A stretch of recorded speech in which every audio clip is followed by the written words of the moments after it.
You're listening to the Gutsy Podcast, where we talk about all things real, raw, and ridiculous about running a business authentically.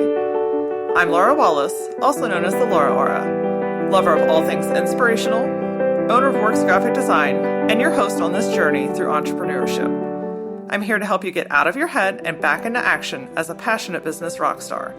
Tune in every Tuesday and Thursday as we fuel your Gutsy.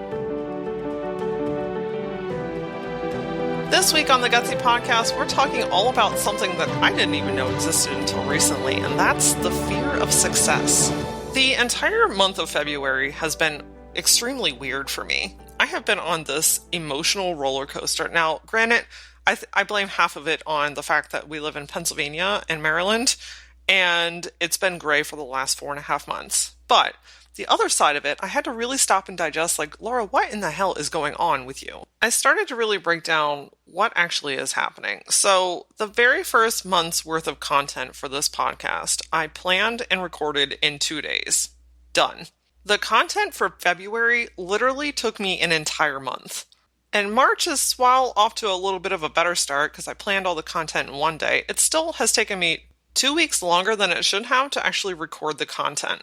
Now, when I say this out loud, I sound like a super procrastinator. But when I really broke it down, I realized that I got weirded out that you guys actually like this stuff. We have been flooded with amazing feedback, and I want to thank you guys so much. And I want you to know that I read every single word of what you guys type and send in to us. But if I'm being totally transparent, it also weirded me out. And it's not the comments and what you guys are saying that's weirding me out. It's me that's weirding me out. See, I have fought the internal battle of worthiness basically my entire life. And I know that a lot of you have very similar thoughts, like, who am I to say this? Why would anyone want to listen to me? What makes me different than anyone else? 1,000 other people have already said the things that I'm saying, so why should I do it? And this year we bit the bullet and we just did it, and it's working. I think that part of this whole transition and fear of success that I'm realizing is shedding that unworthiness cape that I've been sporting around my entire life. If you tuned into last week's episode on the mental cycle, you know that this is typically the downward part where we're either in the mental scramble or could ultimately end up in the thumbs down. And that's what I was doing, guys. I got caught up in the freaking thumbs down. The very spot that I told you that you don't have to be, I ended up there too. So we're all humans here doing this thing together. I pushed off recording in fear that it was going to continue to be successful, which sounds really dumb when I say it out loud. Like, when I realized that the fear of success is an actual legit thing, I thought, who in the hell is actually afraid of being successful? Like, isn't that ultimately what we're here to do, right? We're not just doing these things for shits and giggles or for our health.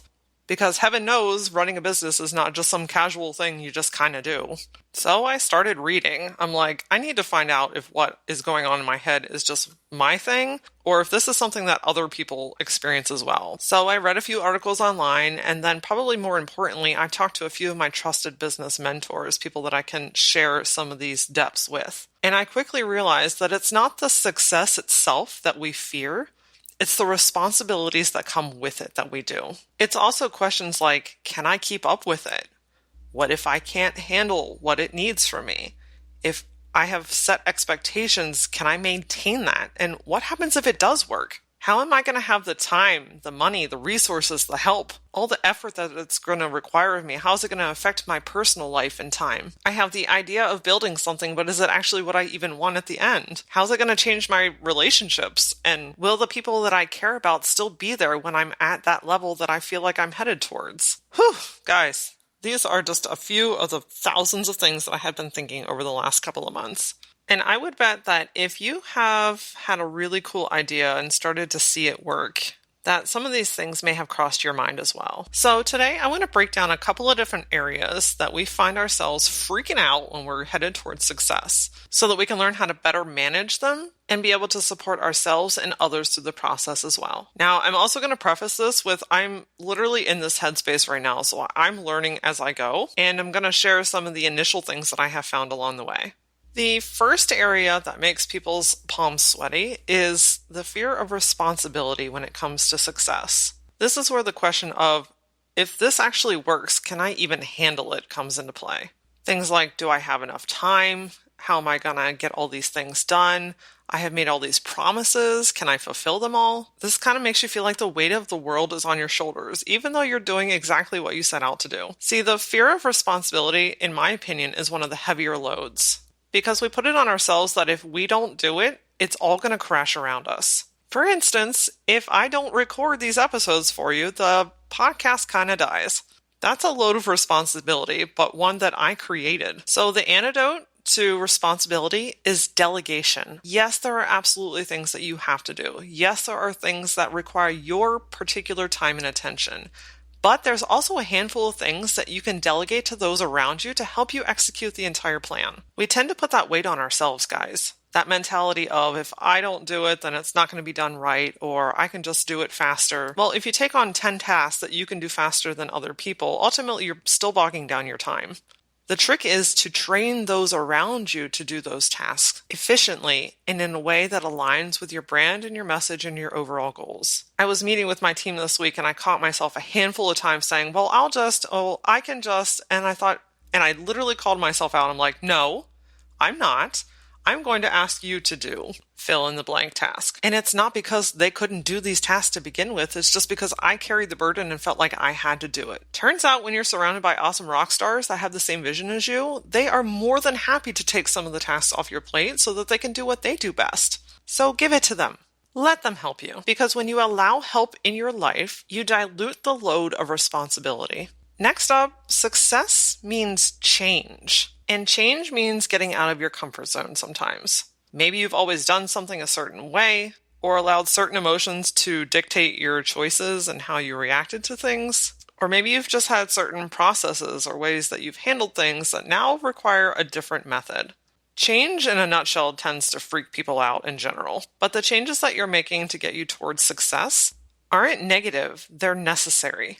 If I still operated my business today the way that I did in year one, I would completely fall apart. For instance, we used to use Post-it notes as a project management system to keep track of who we were working with, what our deadline was, and what project we owed. This was a manageable system back then, right? But we had to change things to adapt with the success of the company. My heavens, if we used Post-it notes now, it would be like one of those memes you see on the internet when people leave for vacation and they come back and their entire cubicle is covered in Post-its. Because while that worked when there was 1 and 2 of us, now that there's 4 and 5 of us, not so much. Change also means that it requires more effort and extra energy that you may or may not have right now. It's easy to keep doing things the way that you've always done them because they're familiar, right? You've already learned the ropes, you already know how to do it, so it doesn't really require any extra effort on your part. But your success relies on the changes that you have to make that are necessary to get you to where you're headed. So the easiest way to adapt to change is by changing your mindset and accepting that if you don't change,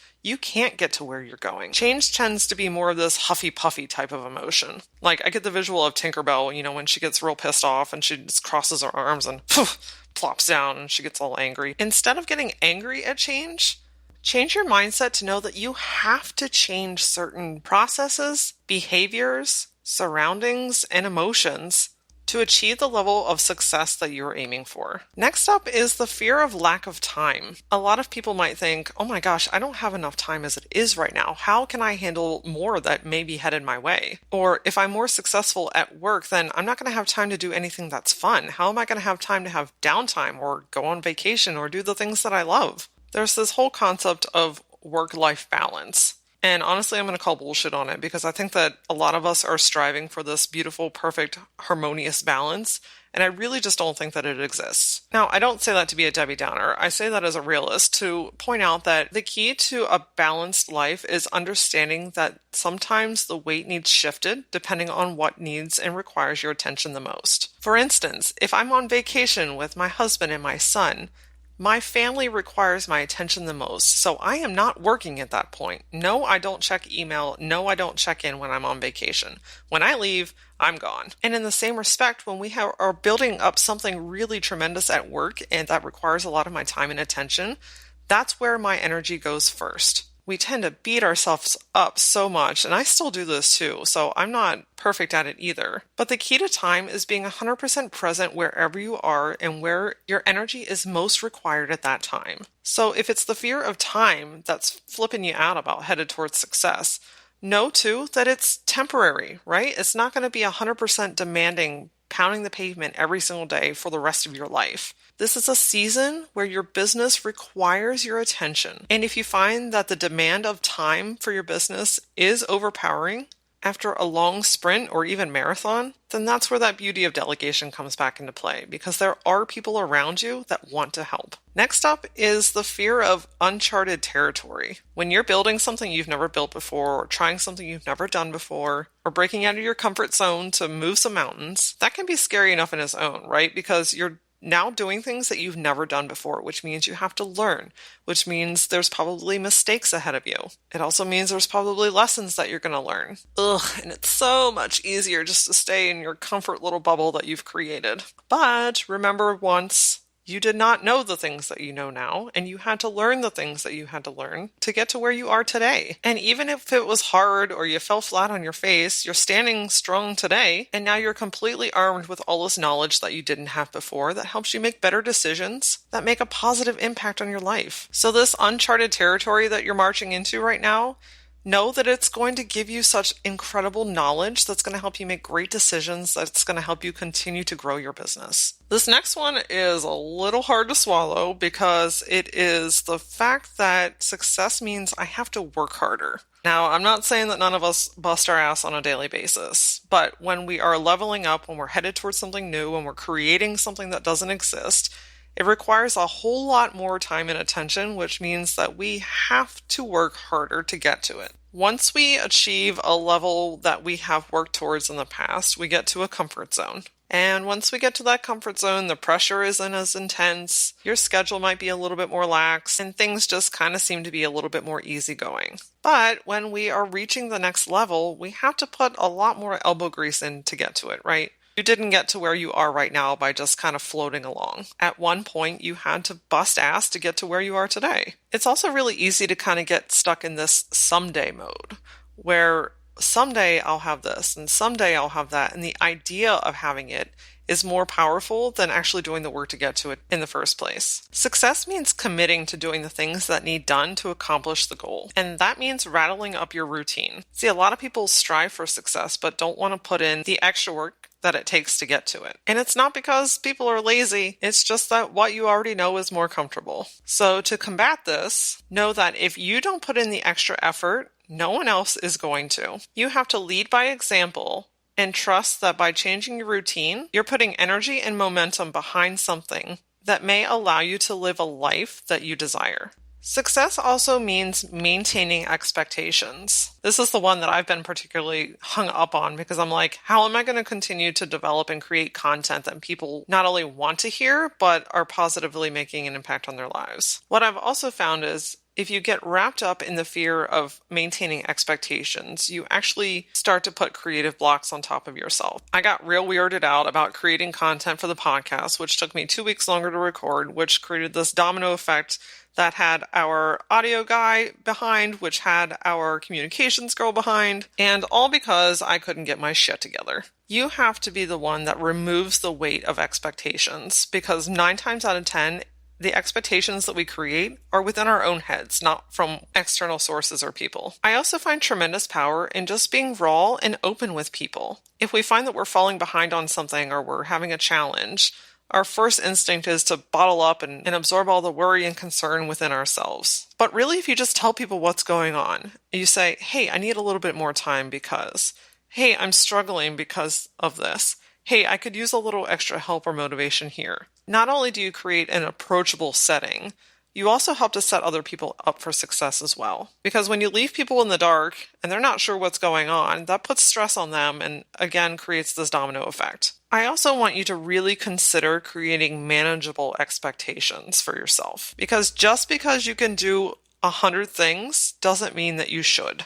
Taking on too many responsibilities and too many expectations ultimately leads to burnout. Stop creating so many expectations of yourself for yourself. You don't have to prove yourself to anybody by creating the busiest lifestyle that you could ever imagine. Knowing that not every idea that you have that comes across your way right now needs your attention right now. Creating success is not all about creating these high-level expectations that you're the busiest person on the planet.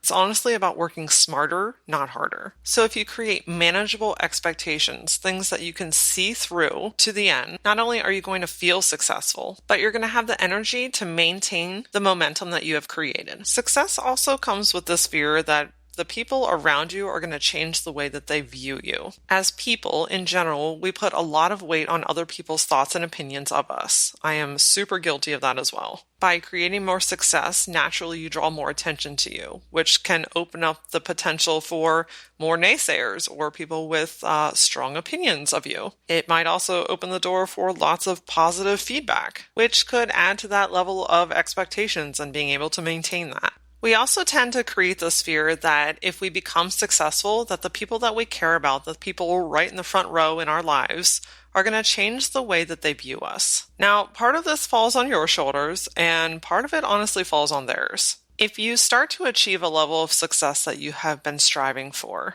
whether that's financially or growth-wise in your company, and you start completely ignoring the people that have been there the entire time for you, then yeah, they're going to get upset and they're probably going to change the way that they view you. So if you all of a sudden come into a boatload of money and you move across country and never talk to people again, then yeah, that's going to kind of create problems within your relationships. So that's where it falls on you. It's really important to always maintain the relationships, especially with the people that have been there to support you since day one. But sometimes your success will naturally weird other people out. Sometimes it's because they feel like they can't relate to you anymore. And sometimes it brings out other people's insecurities. That's where those things fall on their shoulders, not yours. A few weeks ago, we talked about finding your tribe and how it's really important to surround yourself with people, places, and things that fill your cup, not empty it. People can honestly just kind of get weird. Like if your goal is to, let's say, be debt-free in the next 2 years, and let's say you put all the things in place to be able to achieve that. And at the end of those 2 years, you are completely debt-free and you start screaming that from the mountaintops because you're proud of it, right? Sometimes people will get weird with you because they are not debt-free. Therefore, they see you as a threat and therefore they stop talking to you. It can be so frustrating, but honestly, a lot of it comes down to insecurities. How many times have you seen somebody else do something that you feel like, oh, I wish I could do that, or I'm not there yet, so that makes me frustrated. And then you just kind of naturally get quiet. Your opinion of what they have going on should not alter them from doing what they're being called to do.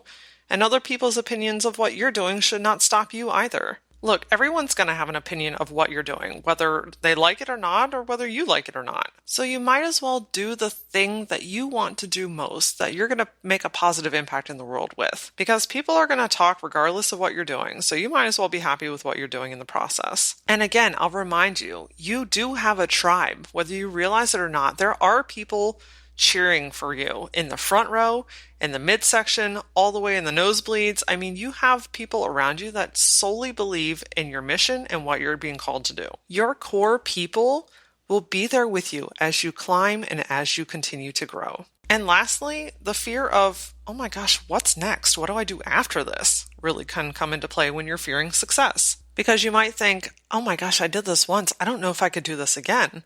And again, that comes back to, can I maintain this? Which plays back into, do I have enough time to do this all over again? In reality, each level of success doesn't always have to be this Mount Everest-sized achievement that you go after. Sometimes success is as little as getting to work 10 minutes early, or cleaning out that junk drawer that's been driving you up the wall for the last year and a half. Sometimes it's just cleaning up your inbox. If you're one of those people that has the little red dot that says like something that has a comma in it, oh man, that gives me a lot of panic. The point is, sometimes success is just achieving the things that take up space in your mind on a regular basis. And then other times, yes, you are ready to level up. You are ready to create a new product. You're ready to create a new campaign. Maybe you're going to start something you've never done before. So know that if you start to get wrapped up in the, oh my gosh, I have done this, so now what do I do afterwards? Give yourself some time to just celebrate what you have just achieved. Oh, it's so easy to get wrapped up into the what's next? What do I do next? I have to do more. And we often forget that it's okay and actually quite necessary to stop and celebrate the things that we've just achieved. And whether that's a little thing or a huge thing, you have put in work and you have done something that you've never done before, which absolutely calls for a time of celebration. Now, I'm sure that there are 1,000 other reasons that people fear success, and to each their own, right? Like what freaks me out may be different than what freaks you out. What you're working towards may be very different than what someone else is working towards. The point is, we all go through different emotions and stages in our businesses. And just as someone may fear failure, the fear of success is a very, very real thing as well. The key is to not allow these fears to hinder you from actually achieving those things. Because even if you are hung up in your head and you're worrying about things, if you get busy, you can hire. If you don't know, you can learn. If you have a really dense schedule, then you can plan ahead for downtime. If people say crappy things about you, you can toss it back at them because honestly, it's not really about you to begin with. Whatever obstacle or holdback that you may be experiencing can be pushed to the side by knowing that you have time and resources and people around you that are willing to help, and that you have done something that you've never done before, which means you can do this too. So I'm going to keep trucking on. Even though this weirdo fear of success thing has been a part of my life here recently, I've got big things to do, and I know that you do too. So why don't we do them together? Join me on this week's Powerback as we talk about the concept of low-flying ideas, how ideas pop into your life, how they choose to stay, and when they go back up into the grid and disappear into the night. Until then, follow the Gutsy Podcast on Facebook and Instagram, and for more business goodies, follow me on Instagram at ThatLauraAura. See you next time.